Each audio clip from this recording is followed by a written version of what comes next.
So I wanted to make a little video about my postpartum OCD and how I was diagnosed and how it presented differently with both of my babies. My first baby, I did not have the proper diagnosis and was just labeled as generalized anxiety, but really it was OCD.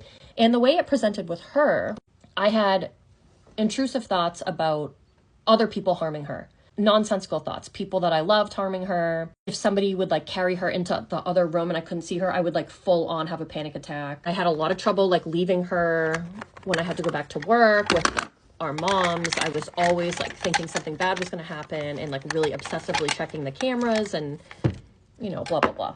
I had like a big like daycare fear that like if she went to daycare, something really bad was going to happen to her there. And so she couldn't go to daycare. And anyway, also, was obsessed with routine. Her sleep schedule and her nap routine could not digress. Everything had to be like perfect. And I probably drove my husband crazy. I know I did. I was a slave to the schedule for the baby. We would not go to things because she needed her nap time. We were completely non-flexible. I was like exact to the minute. And also the temperature in her room, like I was super crazy about that. Like I would keep checking the monitor over and over and over again to make sure it was exactly like 68 degrees and that she was properly dressed, and like keep Googling and researching and like checking on her and checking on her. So that was my first. I never got the proper diagnosis or treatment. I did talk therapy. That was helpful. I never needed meds and I made it to the other side.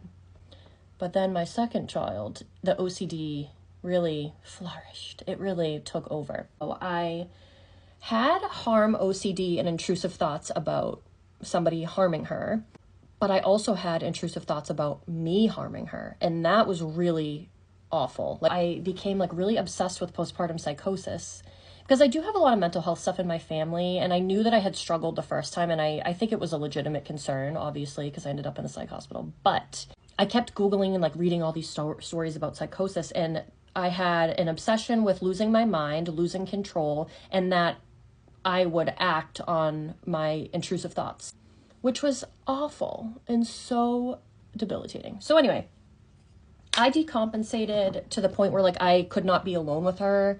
I was like avoidance was my compulsion. Like I didn't want to be alone with my kids because I was scared I was going to lose my mind and then I was going to snap and then something bad was going to happen and like everything would spiral. So my mom had to be with me all the time. My husband was staying home from work. I was like always in a full state of panic.